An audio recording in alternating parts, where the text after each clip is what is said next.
Move with the cheese and enjoy it. The end.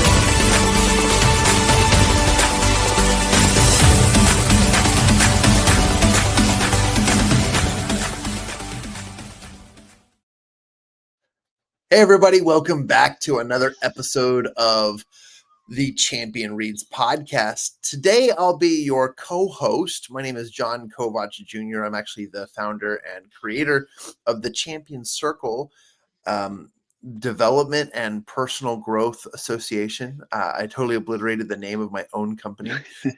Because we're ever evolving. And I'm here joined by both the executive producer as well as co-host for today, Ian Stermer, author, coach, entrepreneur. And I wanted to take the reins today and just give it a shot, just to show the cool kids that I still got it, that I can still run a podcast. And I have faith in you. Yeah. It's fun because I reflect back and I started the Circle of Knowledge podcast back in 2016. Yeah. And as a way to just talk about the books that we were reading at the Amplified Minds business that we were running. And that was so fun. That was it started from three individuals hovered around one little microphone in a coat closet because we felt like the microphone could pick up all the sounds in the house, even like a pin drop. And so we were hiding in this coat closet on these three little stools, leaning over, and we were talking about books, and it was so fun. And then finally we didn't get picky. We started to get more lenient and less picky about the sound. And we're just like, we got the tools, we can just start recording. And then that led to, over 100 plus episodes of interviews and great real information. Well, with Ian and Willie, we started a podcast called Champion Reads, which is what you're listening to right now, or if you're watching the live feed. And Champion Reads is all about reading bestseller books. And we take some of the classics, some of the best, and some of the ones that we're just flat out interested in. And what we want to do is not do a book review, but we just want to talk about the books, share our opinions. And so this is truly an opinionated podcast, but we do give a little bit of a summary review, but we mostly focus on just like the applications, because we're doers, we're entrepreneurs, we're achievers, and we want the world to be able to take the principles of the books and to apply them just like we're trying to. And also, it's just fun to talk about it. We do an episode, every few books where we give our strong opinionated ratings, and we give them our own Rotten Tomatoes version of these books. Now, again, we're picking from the cream of the crop here. So if there's a lower opinionated score from us, it means nothing. These books have sold thousands, if not hundreds of thousands of copies, and these are incredible books. So we encourage all of our listeners and listeners, watchers, subscribers on YouTube, all of you, to go and check out the books. Also, go check out our website. It's mychampioncircle.com, and where you can learn more about what we're doing and how we're helping people all across the world to accomplish their personal goals, to overcoming their challenges. And we're doing so through our group accountability and our mastermind methodologies. So that is a beautiful summary and recap of just our history. I'm really excited for today, Ian. And you and I have been bouncing back and forth. I know last time I was literally at the airport terminal while we were recording, and that was fun. And now today you're on the roll. You're where I want to sing the jingle. Where in the world is Ian Stermer today? San Francisco today. So got to enjoy it. Got a beautiful sunrise over the city here. And hopefully the hotel room stays quiet while I'm in here today. At least it's not the airport. Yeah, yeah, yeah. Where I was giving my final important thoughts, and all of a sudden, the lady on the intercom decided to go on to a monologue of things and rules about the surrounding area of the Yeah. airport. But all in all, what we want Uh, to say is, we put a lot of time and effort into these podcasts. So if you're listening, please subscribe. If you haven't already subscribed, please subscribe. Please download these episodes, share it with your friends.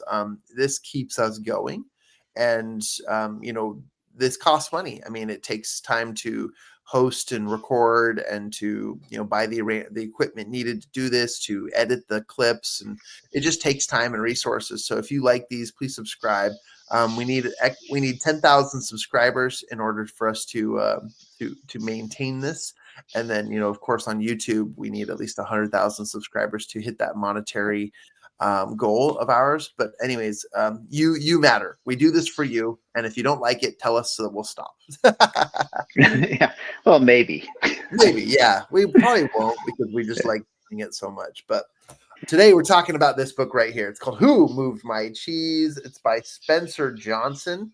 And this has been a classic. And I'm so surprised it's taken us this long to actually read this book. But I was looking through my physical copy, which I'm so glad I found today, and 97 pages, not even 100 pages. This is a true classic. And I have the hardcover copy right here with me. Really excited about that. The foreword was written by, I should just note, by Ken Blanchard, which is awesome. I did not know that. And they were co-authors in the 1 Minute Manager, on the world's most popular management method book. So this is an exciting topic. Now, last time we talked about an overview, and we gave you sort of an idea of what the book was about, and we talked about the characters. Today we're going to dive deeper into the characters, and let me pull up. I was actually going to share my screen here, and I forgot to pull it up while we were in the green room. But go to my computer, and I'm going to upload this file. There's a couple files I need to upload, so let's do this one right here. Excellent. Okay, I'm going to bring this to the screen so you guys can take a look at this. But we're going to dive in, and of course, I didn't reformat it, so it's going to take me 2 seconds to reformat it. But We'll let's just talk. move the monitor over. Yeah. You Yeah. guys adjust to us. While Ian gives me 2 seconds to just fix that, let's talk about our overall takeaways of Who Moved My Cheese, what we're feeling about it, why it's a classic, and anything you want to add or share, Ian, about it. It'll take me just 30 seconds to make the change. Yeah. So I have 30 seconds. Okay. Let me You can be go, quick then. Yeah. as long as you want. Um, well, like you said, this is really is a classic. It's based on, if you listened to last week, or if you didn't, it's based on four characters: two mice named Sniff and Scurry, two little people named Hem and Haw. And I think one of the things that makes this book resonate so much is we keep seeing bits of ourselves in each of these characters, um, and we all want to be the one who succeeds in the end, and the one who eventually becomes smart. And the more I look at it, the more I see myself in all these other characters as well. And I think there's, each of us are complex. We're not just a single dimensional person. There's a lot of aspects as to who we are, how we view challenges and change, and all of these. So I love this book because it lets me say, well, sometimes I'm like Sniff, who's out there quickly looking around, always seeing change, looking for what's out there, but not necessarily having a whole plan. Um, and I think this is the fun one to me. I love to look at my Google feed and see, oh, what's the new technology coming out? What's the new update and this and that? And I don't do anything with it, but I love to read about them because it's exciting to hear them. And it makes me feel smart, even though I'm not actually taking advantage of it. And I'm kind of running through these characters. Sorry. So Oh, you're Sniff is good. kind of their Scurry is action oriented, immediately searches as soon as there's a change, immediately taking action and doing things. but again, there's not necessarily a real plan behind it. Early adopter just for the sake of adopting sometimes. Um, and I love doing that too. It's like, oh, well, this is this cool new tool. It doesn't do anything, but it's really cool. So I like it. And I started using it.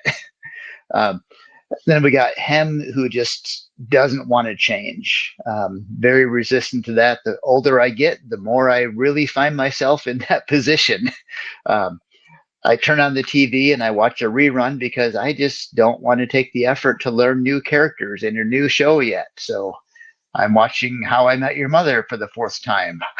It's still really good, by the way. If you haven't watched that yet, it's highly recommended. um, and then Ha, who's the one who overcomes his resistance and finds his way forward and starts planning and learning and really developing a strategy for these things. And of course, we all say, "Yeah, that's who I am," and well, maybe sometimes I am. Um, but it takes time to get there. And I think going through some of those characters are almost like steps we go through to get to the point where Ha is. But now, for those of you who are viewing us, we got some correctly formatted information for you there. I'll turn it back to John. And I may Yeah. have already gone over some of this, but go for it, John. No, you took the lead on this. I love it, and I'm grateful because again, and Ian, well, I'll have you mute while I chat. Just I get a little bit of a reverb there, but it's thank you for summarizing that because what I want to do is I want to kind of talk to our audience about who we resonate with most, and I think I know who you are going to choose. Let me kind of walk through this a little bit. So again, Sniff is there's two characters, right, that we identify as mice, and then although mice, the author inscribes them as little people or little persons in the maze as well, but they're all, relatively, we're all mice in the rat race, right? We're all trying to figure out the maze here. So Sniff is a mouse and he sniffs out change early, keenly senses small shifts. I mean, Sniff is awesome. I mean, he is that part of us that notices change first and then intuitively makes the changes he needs to do. He's always aware. And if anything, I think Sniff is the most um uh adaptive, but also like when nature realizes that there's change in the air, nature adjusts, and Sniff is that. Scurry the mouse as well takes quick action, doesn't really overthink things, kind of a follower, if you will, kind of follows Sniff around, but Scurry is able to like really move into action quick, doesn't really question things, just says, okay, cool, this is what we got to do. Hem is that little person, and he resists change. He denies everything in it, and he becomes fearful of the situation. He's kind of showing us our fearful sides, and he's very resistant to letting go of anything of comfort.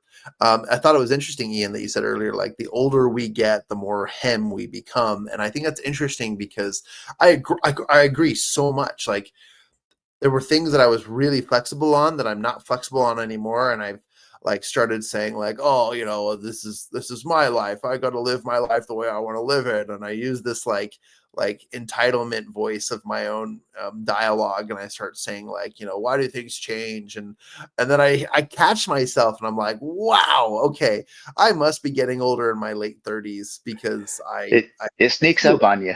Yeah, Yeah.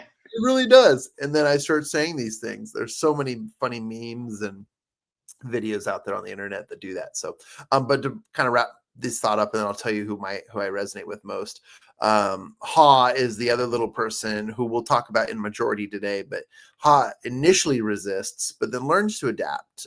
He's that side of our brain that was always constantly learning, evolving.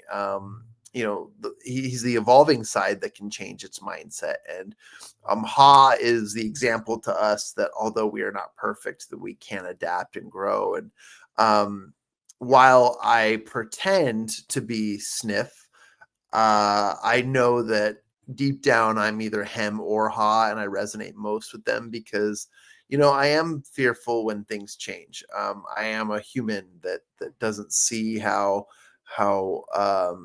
the long-term effects of something can truly make a big difference in our lives. And I like to think that I think 10 moves ahead, but when I'm on the offense, that's only working.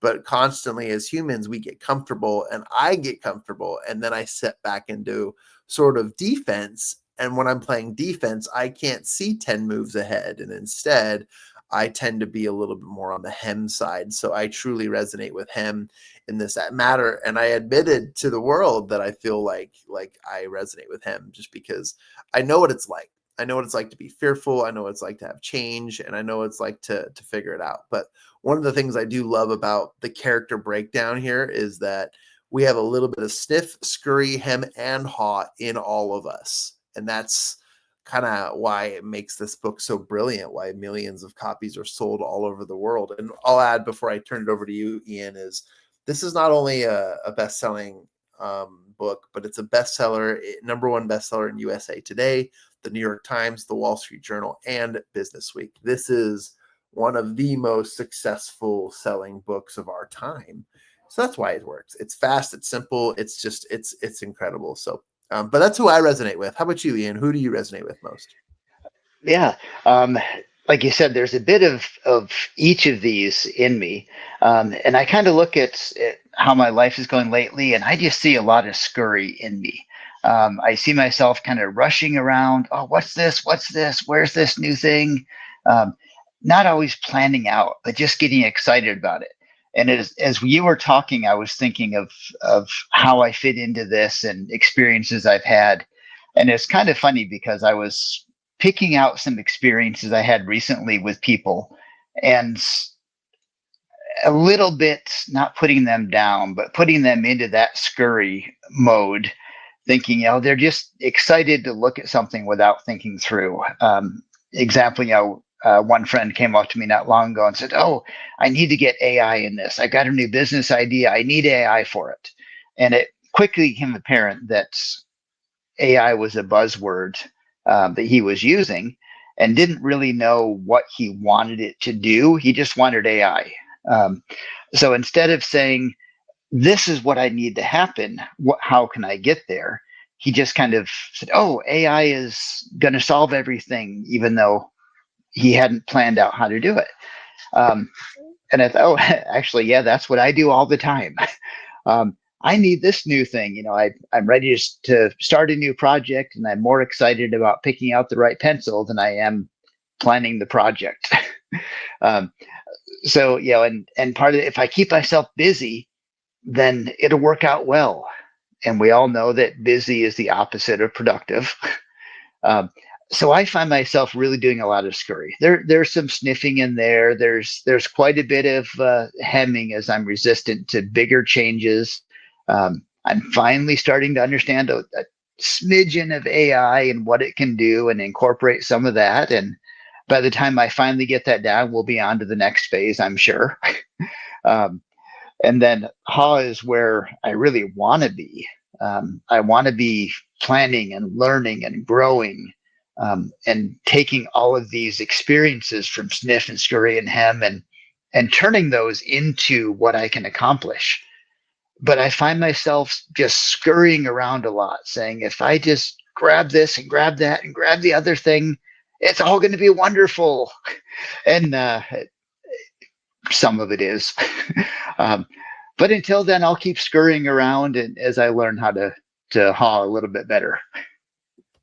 Yeah, I love that. It resonates with me too, that each part of these characters are in us. And that was, I think, for me, was one of the biggest takeaways, because while when the book moves towards the the final moments and the important factors of what the author wants you to take away, um we realize that these characters are us, all of us, and that there are parts of us that do this. And I think we're most proud of ourselves when we're just like the champion of champions, and we sniff around, and we're able to just like constantly adapt and move, and when we're at the top of our game. But even like the sniffs of the world, they truly can struggle with change, and adaptation isn't pretty. No one can make it look pretty. We can always admire somebody who just rolls with the punches and just takes the world head on when change does happen. But we all got to understand that change does catch us off guard. It causes us to rethink. It changes our mindset on things, and I love how each one of these characters is part of the human experience. I kind of want to dive into Ha a little bit. So Ha's journey and New Cheese. For those who don't know the book, go read it. Of course, go grab your copy. It's we got ours off of Amazon. Some of us found them at thrift stores. Admittedly, we actually go to thrift stores and like collect on all the classics. Like I've got multiple copies, and I do that on purpose. But anyways, grabbing this book, you'll understand that this is a journey, and Who Moved My Cheese is all about four mice/little people in a maze, and the cheese that was once there has moved. And so I want to talk about Hawes's journey, because Hawes kind of resembles the growth in all of us. And one of the things that I think really toots our horn, Ian, is Hawes is this little person who starts writing messages on the maze walls, and Hawes is like using his like the lessons that he's learning and all of the things that he's progressing from. He note takes which places and which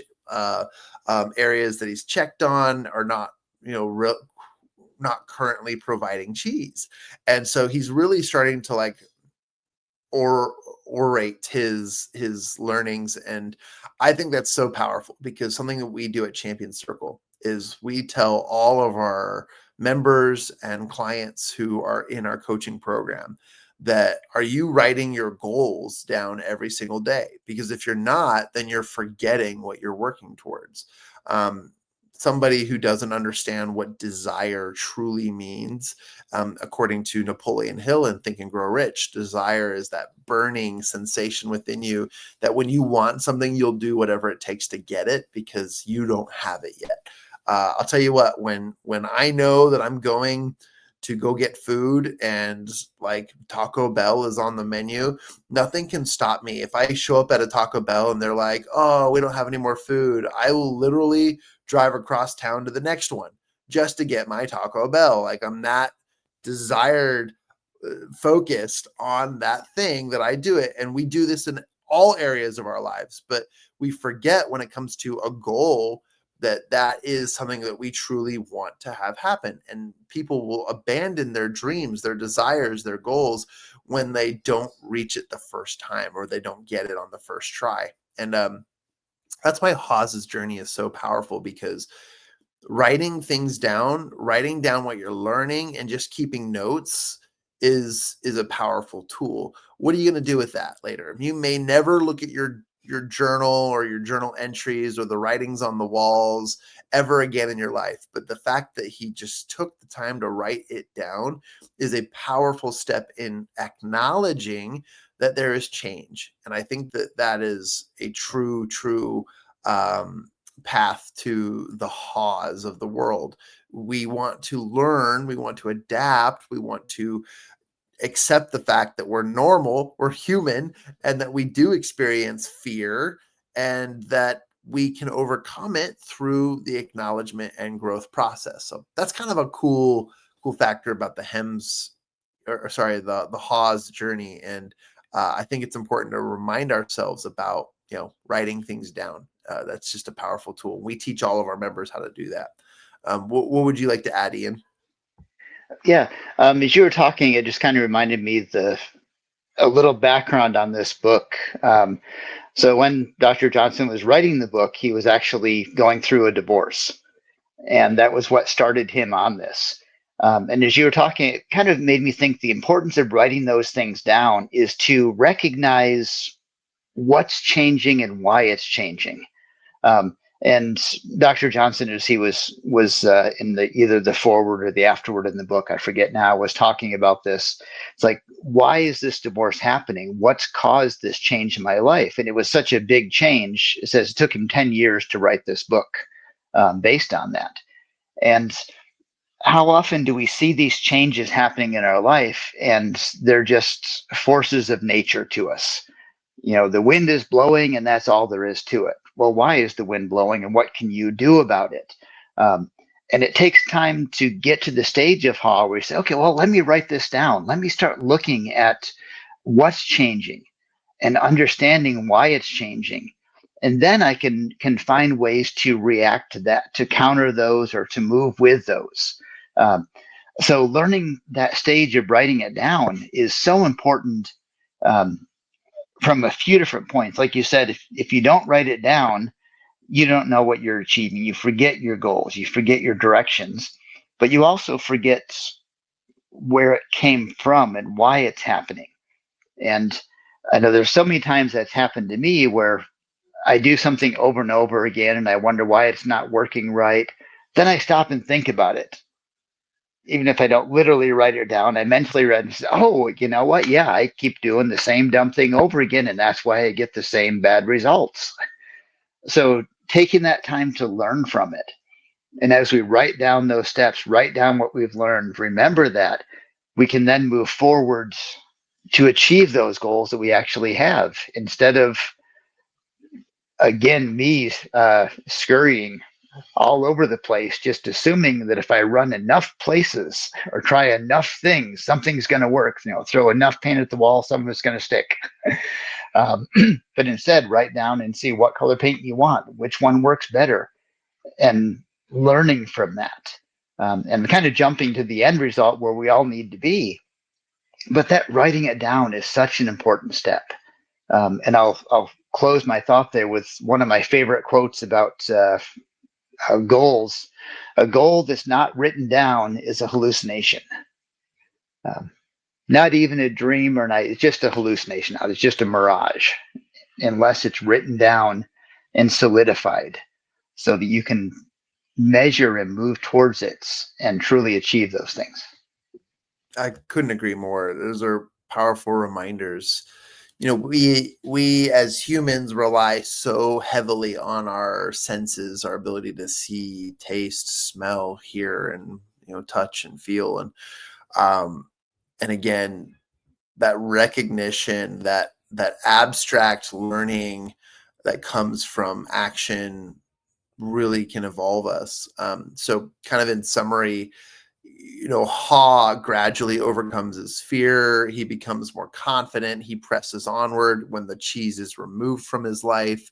And he finally arrives at a new cheese station in the story called Station N, that has an abundant amount of cheese again, and then even cheese types he hadn't seen before because of his evolution. He's grateful for the new experiences, and at the new station, Ha continues to reflect on what he's learned. And I think, Ian, you summed up this pretty awesomely. Like, number one is, in your life, stay alert. And I have a story about that. So my wife and I, we never say the words, be careful, because it's intended that anytime we jump in a vehicle or we travel or we go other places, that we are going to be careful. And that's the most unhelpful advice, especially when you're like driving, is to be like, hey, be careful. Like, we are kind of all trying to be careful, right? Uh, at some point, none of us are intentionally trying to harm each other or ourselves. So being careful is never, but we always say stay alert. And we like that because it's a reminder, kind of like an exclamation point in our brains, like, just be alert. Just know what's around you. It's a reminder, not necessarily a command. And I love that. So the first lesson that Ha learns is how to stay alert. The next one is keep evolving. Always be evolving, always be willing to grow with change. And it's uncomfortable. It doesn't look pretty. It doesn't sound pretty, but hey, we're not all perfect at the process, but just keep evolving. The third thing he says is he learns is don't get too comfortable. And that, I think, is where we all, that's human nature. We love our couch. I love comfortable. Comfortable is so sweet. I mean, I could write poems about comfortableness, but it is the biggest lesson, is don't get comfortable. And then one of my favorite parts of all this is the biggest takeaway is Ha is writing down his thoughts. He's learning, he's evolving, he's learning these takeaways. he hopes and dreams that Hem, who's still out there somewhere in the maze, will follow someday. And Hem is still hoping for that, that cheese to return, and not really taking the risks of learning down, figuring it out. And sometimes you have to leave behind people who won't evolve with you. And that's a hard part. But I love the emotion. I love the sensibility that Haw has here to hope that his friend will someday, one day, figure it out. And Ian, you summed this up pretty well. Like, as we journal our thoughts, as we write things down, we will help our brains to develop that ability to adapt, observe, to learn, to overcome.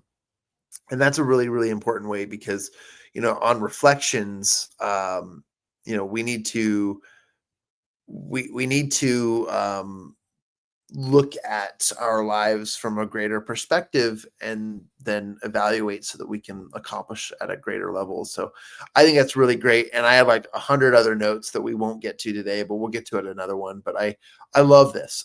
This has been a powerful reminder of just those three principles. And I'll repeat them here just one more time, and I'll pass it over to Ian for any final thoughts he'd like to add, since I kind of took a little bit longer than I thought. Number one is, stay That alert. never happens. Never, ever. Stay alert is number one. Number two is keep evolving. Number three is don't get too comfortable. And four is hope for your friends and family to follow one day as well.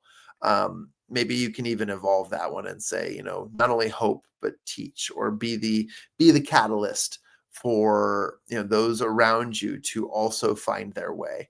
And you can take this in a religious, spiritual, context. You can take this in a business and success context, or you can take this in a personal journey with skills, attributes, and more as a journey as well. But either way, hope and be the catalyst for others to one day find the path as well. Any final thoughts from you, Ian? Yeah. Just as you were talking, I got thinking about that comfort idea because I love comfort. I'm a getting spoiled in a few things in life, and it's kind of nice. But as I look at this journey that these characters are going through, and especially as Ha reaches station N and finds new cheese and things that he had not experienced before, it kind of hit me that as I go through life, I find some things comfortable. Sometimes I go back to like things in my childhood and kind of a nostalgia thing, and I realize that, oh, I really do like that. And I think this journey, as we go through it, doesn't necessarily have to be going somewhere else to find something different. But as we open ourselves up and learn from experiences, some of those are going to be right. This cheese I have now is great. And I actually didn't notice right next to this cheese is another cheese that as I expand my vision and look more around me, um, we achieve more, we find more, we get more happiness through expanding that and not being so narrow minded, whether it's having to adapt to a change and move somewhere different, either physically or emotionally or spiritually or whatever it may be, or whether it's expanding where we are now to see more around us and see the variety of cheese that's within our reach now that we never noticed because we were either scurrying too fast past it or we were hemmed into just our little block of cheddar and never tried Gouda. Cheddar's better than Gouda, but that's just an opinion of mine. Um, so that's kind of my final thought with it is we need to always be exploring and learning from it and looking, whether it's looking in front of us or whether to a new area.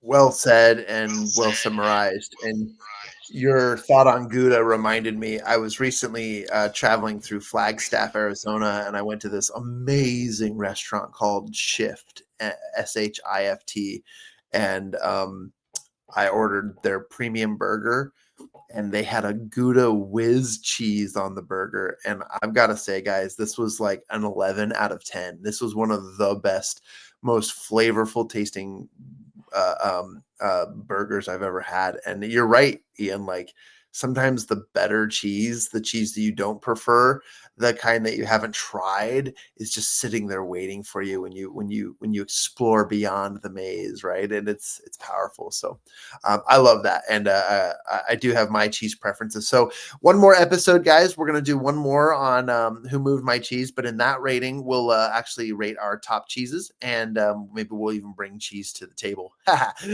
Puns totally intended, and totally true. Like I think it'd be a lot of fun to add That that. was a And don't cheesy one too. it's gonna be super cheesy, yeah. Yeah, if Yeah, you're a cheesesteak fan, bring your cheese whiz because this is gonna be an awesome episode where we will also share our personal ratings of the book. Again, I think this one's going to climb the rankings, but who knows? Who knows? Something can change.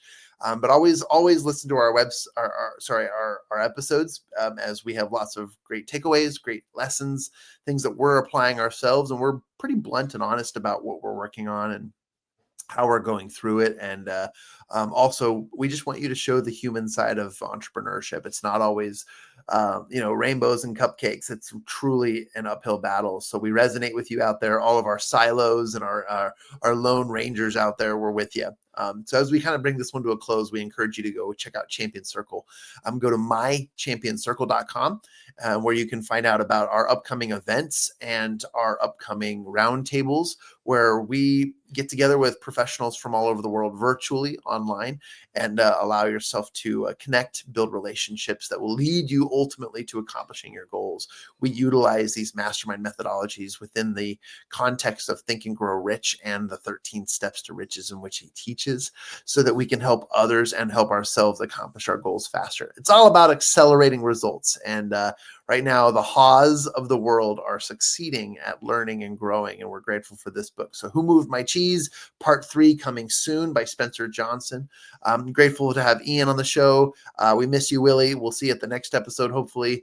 And my name is John Kovach Jr. We're happy to have you. So please take the time to review and subscribe, and to send us your notes of any kind. Let us know what book you'd like us to read next, and we look forward to reviewing all of that. So with that being said, this is another episode of Champion Reads podcast, and we'll see you on the next one.